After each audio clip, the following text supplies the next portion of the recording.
అందరికీ కూడా తెలుసు.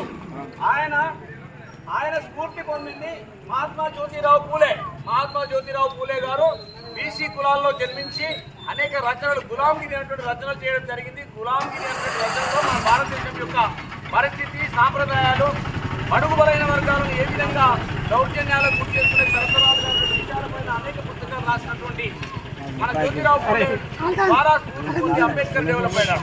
అదేవిధంగా జ్యోతిరావు పూలే పుస్తకాలు రాయడం మాత్రమే కాదు, ఛత్రపతి శివాజీ మహారాజు యొక్క గొప్పతనాన్ని కూడా బయటపెట్టి శివాజీ మహారాజు యొక్క సమాధిని గుర్తించి ఆ సమాధిని వెలికి తీసి పెద్ద బ్రహ్మాండమైనటువంటి ఉత్సవం చేసినటువంటి ఒక మహోన్నతమైనటువంటి వ్యక్తి జ్యోతిరావు పూలే. ఇక ఛత్రపతి శివాజీ కూడా మనకు తెలుసు. ఏమని తెలుసు ఛత్రపతి శివాజీ అంటే మనకు రకరకాలటువంటి మనకు ఇన్ఫర్మేషన్ వస్తుంది. ఆ ఇన్ఫర్మేషన్తో పాటు ఆయనకు ఉన్నటువంటి గొప్పతనాల్లో ప్రధానంగా ఏంటంటే ఆయన శూద్ర కులంలో జన్మించినటువంటి మన భారతదేశంలో ఒక గొప్ప మహారాజు అనేటువంటి మనం గుర్తించాలి. ఆయన శూద్ర కులంలో సమీపంలో ఉన్నటువంటి రాజ్యాలన్నీ గెలిచిన తర్వాత ఆయన పట్టాభిషేకం కోసం ఆ ప్రాంతంలో ఉన్నటువంటి బ్రాహ్మణులు పిలిచినప్పుడు బ్రాహ్మణుడు శూద్రుడు రాజుకు మన మనుధర్మ శాస్త్రం ప్రకారం రాజరికం చేసేటువంటి అర్హత లేదు మన భారతదేశంలో అని ఎవరు కూడా అతని యొక్క రాజ్యంలో ఉన్నటువంటి ప్రాంతంలో ఉన్నటువంటి బ్రాహ్మణులు రాలేదు. అప్పుడు ఏంటంటే ఉత్తర భారతదేశానికి వెళ్ళి అక్కడి నుంచి ఒక బ్రాహ్మణుని తీసుకొని వచ్చిండు. ఆయన తీసుకొని వచ్చినప్పుడు ఆయన ఏం చేసిందంటే నేను వస్తగానే నా ఎత్తు సంపద బంగారం కనుక ఇచ్చినట్టయితే నేను వస్తానని వచ్చిండు. వచ్చిన తర్వాత ఏం చేసిందంటే నేను బంగారం తీసుకున్నా కానీ ఈ శూద్రునికి ఇక మళ్ళీ తర్వాత ఏంటంటే వాళ్ళ కులపోళ్ళంతా కూడా అడిగిళ్ళు, ఏంటి మీరు ఒక అదన శూద్రుని యొక్క పట్టాభిషేకానికి వెళ్తావా అని అన్నప్పుడు నేనేం మామూలుగా వెళ్ళలేదు. నేను వెళ్ళి ఆయనకు తిలకం దిద్దినప్పుడు నా చేయితోని దిద్దలేదు, నా ఎడమ కాలి బోటున వెళుతూ ఆయనకు తిలకం దిద్దాను. నేనంతా సంతృప్తిగా పోయినటువంటి వాడిని కాదు అని వాళ్ళను ఆ కులంలో సంతృప్తి పరిచినటువంటి ఆ బ్రాహ్మణుడు యొక్క చరిత్రలో ఉన్నటువంటి విషయాన్ని మనం చూడాలి. అంటే దీన్నంతా మరుగున పెట్టి రకరకాల అల్లికలు చేసి అనేక రకాలైనటువంటి అంటే విధ్వంసం చేయడానికి మన భారతదేశంలో కార్యక్రమాలు చేపడుతున్న సందర్భాన్ని కూడా మనం చూడాలి. యువత మీద ఇదంతా కూడా చారిత్రక ఆధారాలతో ఉన్నటువంటి అనేక అంశాలను తెలుసుకోండి. ఖచ్చితంగా దానికి సానుకూలంగా స్పందించాల్సిన అందుకని ఏంటంటే వీళ్ళు ముగ్గురు కూడా మన యొక్క మహనీయులు. ఛత్రపతి శివాజీ మహారాజు చాలా గొప్ప రాజు, మన భారతదేశాన్ని పాలించినట్టు. అట్ ద సేమ్ టైం ఆయనను మరుగుపరుచుకునే చరిత్రనంతా బయటకు తీసింది జ్యోతిరావు పూలే అనేక సామాజిక సమస్యలపైన పుస్తకాలు రాశాడు. ఈయన పుస్తకాలు అయిన తర్వాత 100 సంవత్సరాలకు అంబేద్కర్ జన్మించి ఆయన అనేక అవమానాలను తట్టుకుని మన భారత రాజ్యాంగాన్ని మన భారతదేశానికి ప్రసాదించాడు. వీళ్ళు ముగ్గురిని కూడా మనం బడుగు బలహీన వర్గాలు మరియు మైనారిటీస్ మనం మర్చిపోకుండా వీరి యొక్క రచనలు చదువుదాం, వీళ్ళకి సంబంధించిన సమాచారాన్ని తీసుకుందాం, ఇతరులకు పొందాం. అంత గొర్రెల్లాగా వెళ్ళాల్సినటువంటి అవసరం మనకు లేదు. దయచేసి మనం ఏంటంటే మనం అనేక వివిధ వ్యాసంగాల్లో కాకుండా ఖచ్చితంగా సామాజిక అంశాలపైన మనం స్పందించడానికి, ఆలోచించడానికి, తెలుసుకోవడానికి సంసిద్ధంగా ఉండాలి. మరొకసారి నేను కోరుకుంటూ నేను ముగిస్తున్నాను. జై భారత్, భారత రాజ్యాంగం వర్ధిల్లాలి.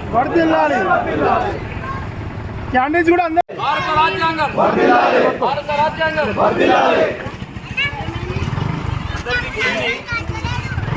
ఈరోజు మనం కర్నూలు జిల్లా గ్రామంలో పసికందు 2 నెలల పసికందు అంటే కులం గురించి మనం ప్రత్యేకంగా చెప్పుకోవాలనే ఆలోచనతో చెప్పుకుంటున్నాం. మనమే కాదు, సోషల్ మీడియాలో పెద్ద సంచలన వార్త వారం రోజుల నుంచి నడుస్తుంది. ఒక చాకలి 2 నెలల పసికందును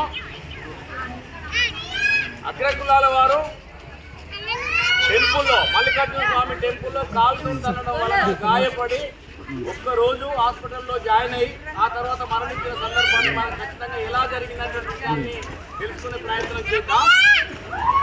మల్లికార్జున స్వామి ఆలయానికి సంబంధించినటువంటి పండుగ రోజున 2 నెలలే వయసు ఉన్నటువంటి బాలికను తీసుకొని ఆ దేవాలయానికి వెళ్ళి శివుని యొక్క అంటే ఆ దేవాలయంలో 2 దేవతలు, ఒకటి పైన కొండపైన శివాలయం శివుడు, కింది భాగంలో మల్లికార్జున స్వామి ఆలయం. అది యాదవ్ జాతరకి వెళ్ళి శివుడి యొక్క ఆశీర్వాదాలు తీసుకోవడానికి ఒక జంట రజకులు అంటే చాకలి వాళ్ళ యొక్క జంట. ఇంకా కొంచెం క్లారిటీ కూడా వెళ్దాం. ఇక్కడ ఒక చాకలి అబ్బాయిని, గణేష్ అనేటువంటి చాకలి అబ్బాయిని ఎస్సీ కులానికి చెందినటువంటి ఒక మహిళ 1.5 సంవత్సరాల క్రితం మ్యారేజ్ చేసుకున్న తర్వాత తల్లిదండ్రులు సంతోషంగా స్వీకరించడం జరిగింది చాకలి వాళ్ళు.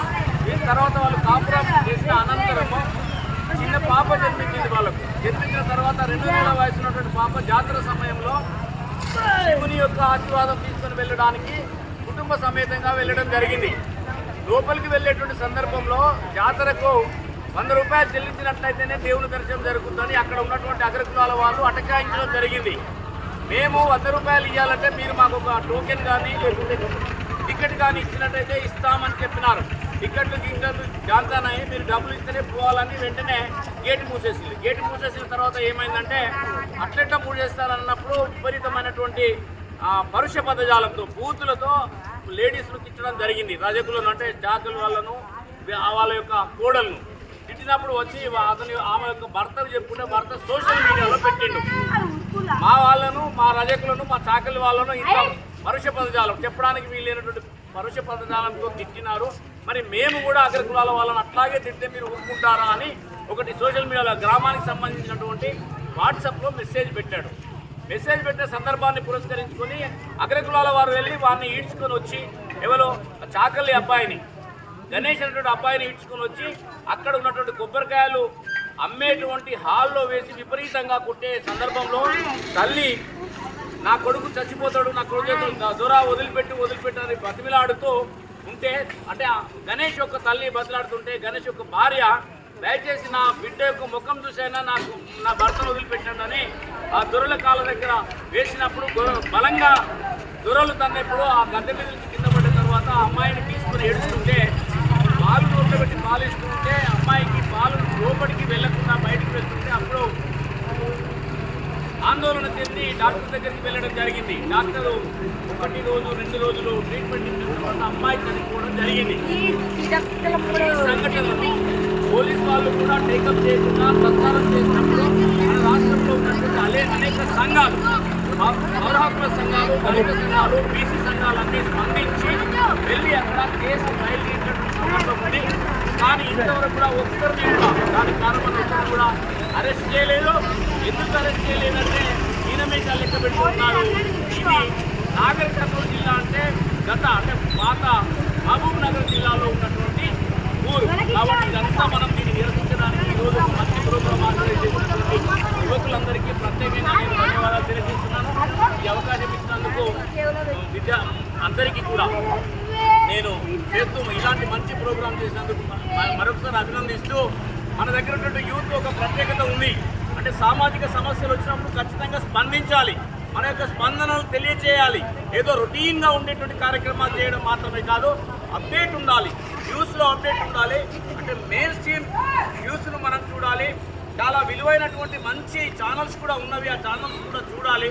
చూసి మన యొక్క భారతదేశం యొక్క సామాజిక పరిస్థితి, రాజకీయ పరిస్థితులను వింటూ మనం చేస్తూ విశ్లేషిస్తూ దానికి సంబంధించినటువంటి దానికి అనుకూలంగా మనం స్పందించాల్సినటువంటి ఉన్నటువంటి విషయాన్ని నేను తెలియజేస్తూ, ఇంత గొప్ప ప్రోగ్రాం చేసినందుకు మరొకసారి అందరినీ కూడా ఇంత మంచి సమిష్టి కార్యక్రమం నిర్వహిస్తున్న అందరికీ కూడా మళ్ళొకసారి నేను ధన్యవాదాలు తెలియజేస్తున్నాను. ఇప్పుడు ఇంత మంచి కార్యక్రమం చేశారు కాబట్టి ఖచ్చితంగా దీన్ని మన గ్రామం తరఫున మనం నిరసన తెలియజేయడం చాలా అనివార్యమైనటువంటి పరిస్థితి చేసినటువంటి దానికి మరొకసారి నేను అభినందిస్తూ, జై భారత రాజ్యాంగం వర్ధిల్లాలి, వర్ధిల్లాలి, వర్ధిల్లాలి, వర్ధిల్లాలి.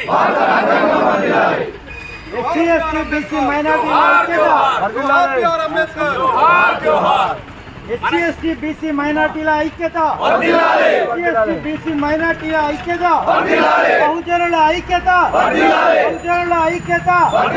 జై భీమ్, జై భీమ్, జై భీమ్, జై భీమ్. Thank you. మరొకసారి ఒక చిన్న కూడా తెలుసు, ఆయన స్ఫూర్తి పొందింది మహాత్మా జ్యోతిరావు పూలే గారు. బీసీ కులాల్లో జన్మించి అనేక రచనలు, గులాంగిరి అనేటువంటి రచనలు చేయడం జరిగింది. గులాంగిరి అనేటువంటి రచనలో మన భారతదేశం యొక్క పరిస్థితి, సాంప్రదాయాలు, బడుగుబలైన వర్గాలను ఏ విధంగా దౌర్జన్యాలకు గురి చేస్తున్న సరఫరాలు విషయాలపైన అనేక పుస్తకాలు రాసినటువంటి మన జ్యోతిరావు పూలే ద్వారా స్ఫూర్తి అంబేద్కర్ డెవలప్ అయినాడు.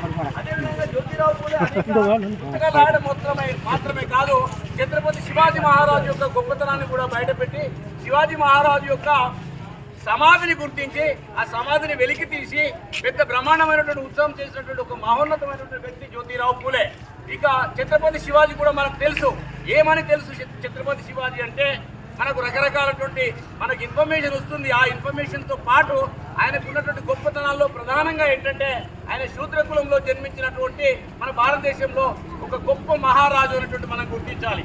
ఆయన శూద్ర కులంలో సమీపంలో ఉన్నటువంటి రాజ్యాలన్నీ గెలిచిన తర్వాత ఆయన పట్టాభిషేకం కోసం ఆ ప్రాంతంలో ఉన్నటువంటి బ్రాహ్మణులు పిలిచినప్పుడు బ్రాహ్మణులు శూద్రుడు రాజుకు మన మనుధర్మ శాస్త్రం ప్రకారం రాజరికం చేసేటువంటి అర్హత లేదు మన భారతదేశంలో అని ఎవరు కూడా అతని యొక్క రాజ్యంలో ఉన్నటువంటి ప్రాంతంలో ఉన్నటువంటి బ్రాహ్మణులు రాలేదు. అప్పుడు ఏంటంటే ఉత్తర భారతదేశానికి వెళ్ళి అక్కడి నుంచి ఒక బ్రాహ్మణుని తీసుకొని వచ్చిండు. ఆయన తీసుకొని వచ్చినప్పుడు ఆయన ఏం చేసిందంటే, నేను వస్తా కానీ నా ఎత్తు సంపద బంగారం కనుక ఇచ్చినట్టయితే నేను వస్తానని వచ్చిండు.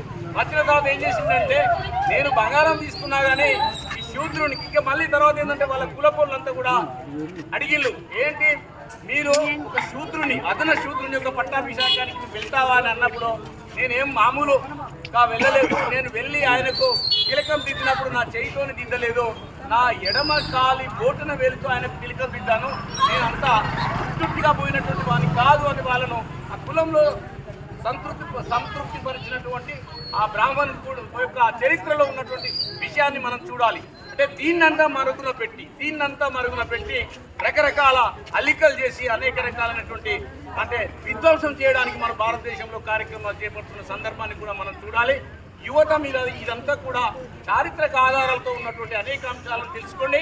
ఖచ్చితంగా దానికి సానుకూలంగా స్పందించాల్సిన, అందుకని ఏంటంటే వీళ్ళు ముగ్గురు కూడా మన యొక్క మహనీయులు. ఛత్రపతి శివాజీ మహారాజు చాలా గొప్ప రాజు, మన భారతదేశాన్ని పాలించినట్టు.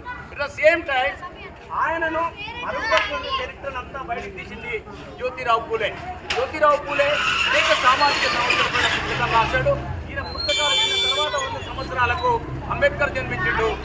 అంబేద్కర్ జన్మించి ఆయన అనేక అవమానాలను తట్టుకుని మన భారత రాజ్యాంగాన్ని మన భారతదేశానికి ప్రసాదించాడు. వీళ్ళు ముగ్గురిని కూడా మనం బడుగు బలహీన వర్గాలు బీసీ, ఎస్సీ, ఎస్టీ మరియు మైనారిటీస్ మనం మర్చిపోకుండా వీరి యొక్క రచనలు చదువుదాం, వీళ్ళకి సంబంధించిన సమాచారాన్ని తీసుకుందాం, ఇతరులకు పొందాం. అంత గొర్రెలాగా వెళ్ళాల్సినటువంటి అవసరం మనకు లేదు. దయచేసి మనం ఏంటంటే, మనం అనేక వివిధ వ్యాసంగాల్లో కాకుండా ఖచ్చితంగా సామాజిక అంశాలపైన మనం స్పందించడానికి, ఆలోచించడానికి, తెలుసుకోవడానికి సంసిద్ధంగా ఉండాలి. మరొకసారి నేను కోరుకుంటూ నేను ముగిస్తున్నాను. జై భారత్. భారత రాజ్యాంగం వర్ధిల్లాలి.